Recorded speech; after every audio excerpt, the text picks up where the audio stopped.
पूर्व मंत्री सज्जन सिंह वर्मा का एक बड़ा बयान सामने आया है।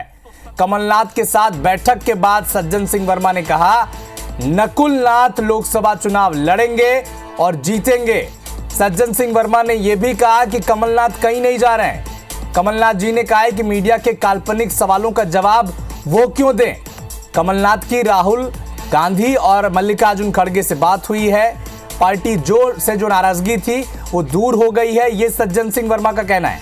कमलनाथ इंदिरा गांधी के तीसरे बेटे जैसे हैं। सज्जन सिंह वर्मा के बयान के बाद अब भोपाल पीसीसी दफ्तर में हलचल बढ़ गई है। 2 दिन से दफ्तर में सन्नाटा पसरा था, लेकिन अब जब कांग्रेसी एकजुट होना शुरू हो चुके हैं, एक तरफ के बयान आ रहे हैं कि कमलनाथ कहीं नहीं जा रहे हैं। सज्जन सिंह वर्मा ने जब इस बात को क्लेरिफिकेशन दे दिया है, तब अब भोपाल के जो पीसीसी दफ्तर में एकजुट होना शुरू हो चुके हैं कांग्रेसी, जहां कल तक सन्नाटा पसरा हुआ था। सज्जन सिंह वर्मा ने क्या कहा है दिल्ली में, सुनाते हैं आपको।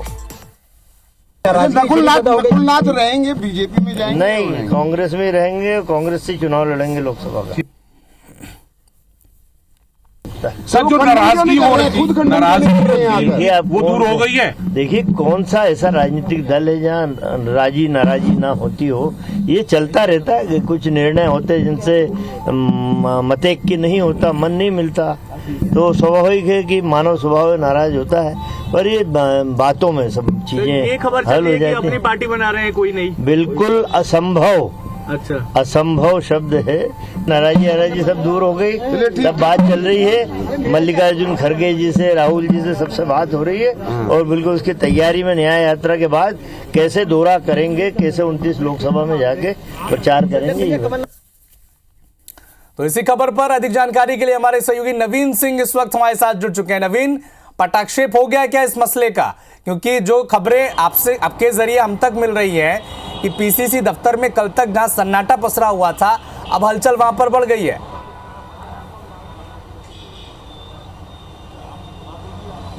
देखिए, बिल्कुल कमलनाथ के बीजेपी में जाने की अटकलों पर पूरी तरीके से विराम लग चुका है। सज्जन सिंह वर्मा उनसे मुलाकात करने के बाद बाहर आकर उन्होंने मीडिया से बात की और ये साफ कर दिया है कि ना कमलनाथ ना ही नकुलनाथ दोनों ही भारतीय जनता पार्टी की तरफ नहीं जाएंगे, कांग्रेस में ही रहेंगे और नकुलनाथ लोकसभा चुनाव लड़ेंगे और जीतेंगे। और आज की बैठक में कमलनाथ ने भारत जोड़ो न्याय यात्रा, राहुल गांधी की मध्य प्रदेश में एंट्री को लेकर बातचीत की है। इस वक्त मेरे साथ पीयूष बबेले और के मिश्रा, दोनों कमलनाथ जी के बेहद नज़दीकी हैं। पीयूष बबेले जी मीडिया एडवाइजर है कमलनाथ जी के और मीडिया कोऑर्डिनेटर, मीडिया प्रभारी के मिश्रा हमारे साथ हैं। कुणाल चौधरी, पूर्व एमएलए कांग्रेस के, उनसे बात करते हैं। सर, क्या रिएक्शन मिल रहा है? कमलनाथ जी से आप लोग की बातचीत हुई, क्या फीडबैक मिला? रिएक्शन का सवाल ही नहीं पैदा होता है। कांग्रेस का कोई भी लीडर यह नहीं कह रहा था कि माननीय कमलनाथ जी कांग्रेस में जा रहे हैं, कांग्रेस छोड़कर जा रहे हैं।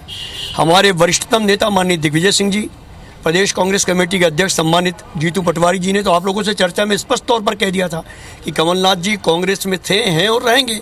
और नेहरू गांधी परिवार के इतने नज़दीक व्यक्ति के मामले में कोई भी कांग्रेस का कार्यकर्ता सोच भी नहीं सकता है कि वो कांग्रेस को अलविदा कहेंगे। जिस व्यक्ति ने अपनी पूरी जिंदगी में संघ और भारतीय जनता पार्टी के खिलाफ लड़ाई लड़ी हो, नेहरू गांधी परिवार के कंधे से कंधा मिलाकर संघर्ष किया हो, यह कपोल कल्पित शब्द कहाँ से उभरा? हम तो ये एपिसोड खत्म होने के बाद, और लगभग हो चुका है, उसके बाद वो खोज करेंगे कि वो कौन एलिमेंट थे जिन्होंने इस बात को हवा दी है। ठीक है बबेली जी, लेकिन सवाल ये खड़े हो रहे थे, कमलनाथ जी इस बात को डिनाई क्यों नहीं कर रहे हैं? जब मीडिया उनसे सवाल पूछ रहा था तो कमलनाथ जी कहते हैं कि आपकी क्या राय है, मैं छिंदवाड़ा के लोगों से राय ले रहा हूँ। देखिए, कमलनाथ जी की बातचीत की एक शैली है, वो बहुत ज़्यादा विस्तार से बातें नहीं करते हैं। लेकिन जब उन्होंने बार बार कहा कि जब मैंने कहा ही नहीं है कि मैं कांग्रेस से बाहर जाऊंगा या मैं कांग्रेस छोड़ रहा हूं, तो मैं सवाल का जवाब क्यों दूं? और ये बात बहुत समझने की है कि कमलनाथ जी अंगद का पाँव हैं। भारतीय जनता पार्टी का कोई भी रावण, कुंभकर्ण, मेघनाथ उस पाँव को डिगा नहीं सकता है। और छिंदवाड़ा देश का इकलौता भाजपा मुक्त जिला है, आगे भी रहेगा।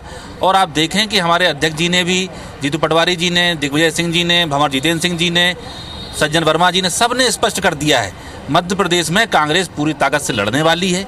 और आप देखना 15 से अधिक लोकसभा सीटें हम लोग सामूहिक नेतृत्व में लड़ेंगे और जीतेंगे। अभी राहुल जी की जो यात्रा आने वाली है उसकी तैयारी बहुत जोरों से शुरू हो गई है। और मैं आपको बता दूं, ये भारतीय जनता पार्टी का षड्यंत्र है कि जहां जहां से राहुल जी की यात्रा निकलती है वहां कुछ ना कुछ पैनिक क्रिएट करते हैं। इन्होंने झारखंड में किया था, सिटिंग मुख्यमंत्री को गिरफ्तार किया गया। इन्होंने बिहार में उसके पहले सरकार पलटाई, और यहाँ कुछ नहीं हो पा रहा था तो एक प्रोपेगेंडा भाजपा ने खड़ा किया, क्योंकि उन्हीं के नेताओं के बयान आने शुरू हुए थे। लेकिन उसका भी पटाक्षेप पूरी तरह से हो गया है। कांग्रेस एकजुट है, कमलनाथ जी हमारे सरपरस्त हैं, जीतू पटवारी जी अध्यक्ष हैं, पूरी पार्टी एकजुट है और बहुत ताकत से लोकसभा का चुनाव लड़ने वाली है। सवाल अब भी ये खड़ा हो रहा है, कमलनाथ जी खुद मीडिया को ब्रीफ क्यों नहीं कर रहे हैं, सज्जन सिंह वर्मा के जरिए क्यों मैसेज दे रहे हैं? बात पूरी खत्म हो जाए अगर कमलनाथ जी सामने आके ये कह दें या एक ट्वीट कर दें कि मैं कहीं नहीं जा रहा। देखिए, अब मैं कमलनाथ जी की ओर से ये तो नहीं कह सकता कि ट्वीट करें या न करें, लेकिन जब कमलनाथ जी ने कभी ये कहा ही नहीं कि मैं जा रहा हूं, तो इसका खंडन करने के लिए वो क्यों सामने आएंगे? ये उनकी भलमनसी ही है, वो अगर आपसे बातचीत करते हैं, कुछ कहते हैं तो बहुत स्वागत की बात है, लेकिन इसका प्रश्न ही खड़ा नहीं हो रहा। जो बात उन्होंने कही ही नहीं, उसकी खंडन की अपेक्षा उनसे करना कुछ ज़्यादा ही सोचना है। कुणाल चौधरी हमारे साथ हैं। कमलनाथ जी को लेकर जिस तरीके से अटकलें चली, एक लंबा समय था और लंबा दौर चला, डेवलपमेंट लगातार होते गए, कमलनाथ जी भी सबको रिएक्ट करते गए कि मैं सभी से सलाह ले रहा हूँ कि मैं रहूँ या ना रहूँ।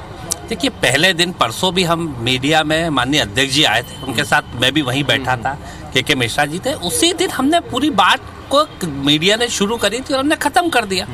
कल अब मैं किसी अखबार की खबर देख रहा था कि 30 जाने वाले हैं, 22 में पार्टी नहीं बचेगी।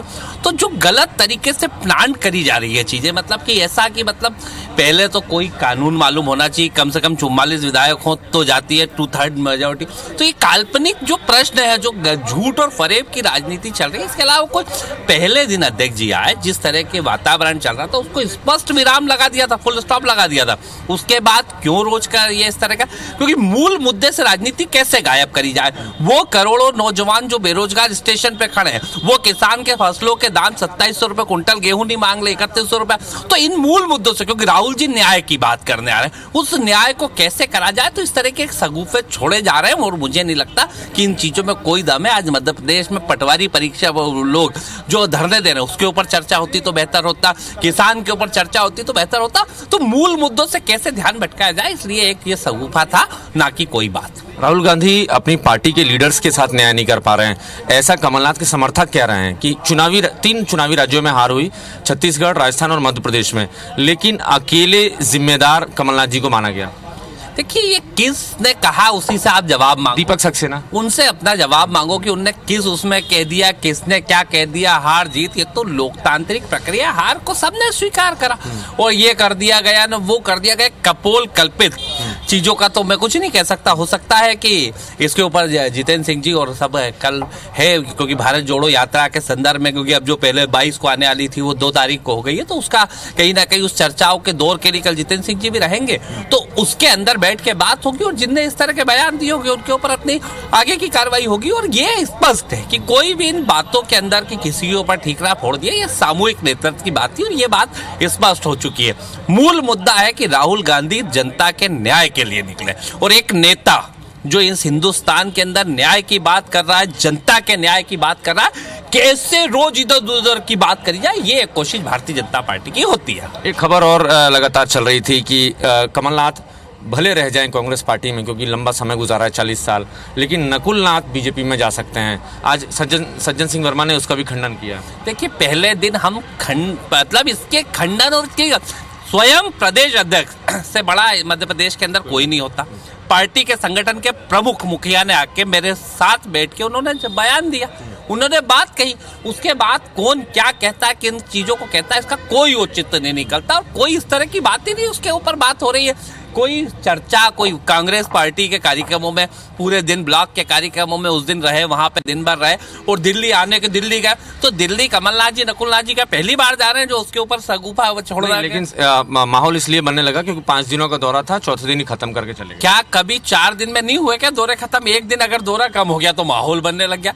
मतलब यहाँ पे जनता मर रही है, उसके ऊपर माहौल नहीं बन रहा है कि जनता के मूल मुद्दे पर उठ जाए, पर एक दिन का दौरा कम हो जाए तो उसके ऊपर, मतलब आप समझेंगे कि किस सोची समझी रणनीति के तहत इस मध्य प्रदेश और इस हिंदुस्तान के मूल नागरिक को उनके मूल मुद्दों की बात नहीं हो जाए कि आज 5.5 करोड़ गरीबी के अंदर है, कितना बड़ा भ्रष्टाचार उसके अंदर हो रहा है कि अगर इतने लोगों को बैठ रहा है तो कहां जा रहा है। ये मध्य प्रदेश का बेरोजगार नौजवान है, उसके ऊपर चर्चा, तो चर्चा मूल मुद्दों से कैसे नहीं हो, कैसे न्याय की बात नहीं हो, इसके लिए एक सगुफ है, बाकी कुछ भी नहीं दिखता मुझे। जाहिर है कमलनाथ का चैप्टर बीजेपी में जाने का फिलहाल क्लोज होता हुआ नजर आ रहा है। कांग्रेस के सीनियर लीडर ये दावा कर रहे हैं कि ये सिर्फ रूमर था और विपक्ष की साजिश थी। बीजेपी इस तरीके की खबरें प्लांट कर रही थी ताकि राहुल गांधी की जो न्याय यात्रा है वो कहीं ना कहीं प्रभावित हो। मध्य प्रदेश में ये 22 फरवरी को न्याय यात्रा दाखिल होने वाली थी, लेकिन अब खबर मिल रही है कि 2 मार्च को राहुल गांधी मध्य प्रदेश में दाखिल होंगे और उसके पहले एक तरीके से कांग्रेस के खिलाफ माहौल बनाने की साजिश विपक्ष के द्वारा होती रही है। बिल्कुल नवीन, सज्जन सिंह वर्मा के बयान के बाद जिस तरह से कांग्रेस एकजुट दिख रही है मध्य प्रदेश और भोपाल में, इससे अंदाजा लगाया जा सकता है कि एक सुखद संदेश मध्य प्रदेश कांग्रेस को मिल रहे हैं दिल्ली की तरफ से। आप नजर बना के रखें नवीन, अपडेट आगे भी आपसे हम लगातार लेते रहेंगे। शुक्रिया तमाम जानकारी के लिए।